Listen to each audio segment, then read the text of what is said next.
Huwag nyo nang hintayin ng taong bayan ang lulusob dyan sa Malacanang. Eto na mga kaidol, grabe to mga kaidol. Maganda tong balita mga kaidol, no? At si Dado mga kaidol, sobrang tapang talaga mga kaidol. Walang takot talaga si Dado mga kaidol, no? At ayun lang, nakahanap siya ng katapat mga kaidol, si General Torre mga kaidol. At patong-patong na po ang kaso ni Dado mga kaidol, no? At sa lahat ng pagbabanta niya sa ni President Bongbong Marcos mga kaidol, no?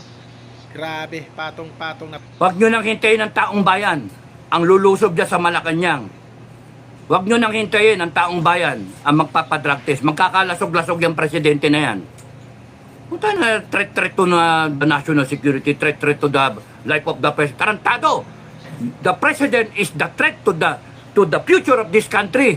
Putangin na nyo, hayop kayo. Ginagago nyo Pilipino. Nasaan na yung pera?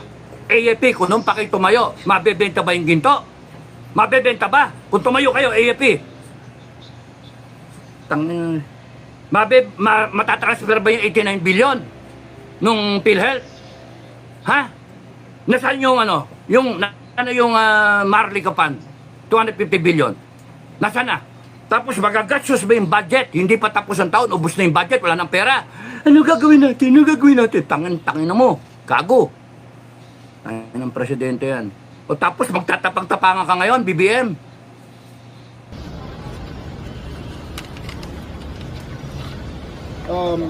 Today I filed a case of inciting to sedition in relation to the cybercrime law Versus kanino po? versus kay Clemente Enrique alias Captain Dado, more popularly known as Captain Dado. Specifically, ano po yung mga nagawa po niya para sa kasong ito? Actually marami kaya nandito sa complaint affidavit ko, napakaraming instance na calling for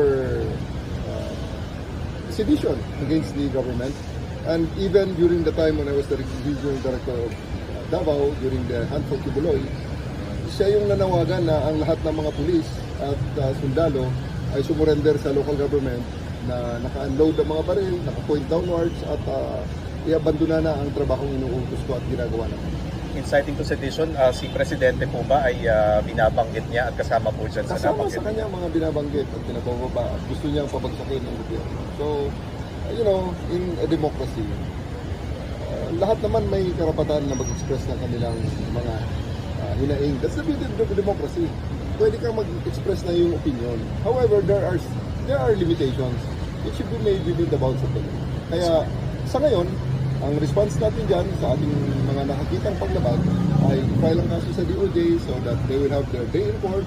They can make their counter affidavit, give their counter affidavit sa ating DOJ at pag ma-resolve na at iangat sa korte sa paglilitis, they can have their day in court. At ayun lang, nakahanap siya ng katapat mga kaidol, si General Torre mga kaidol.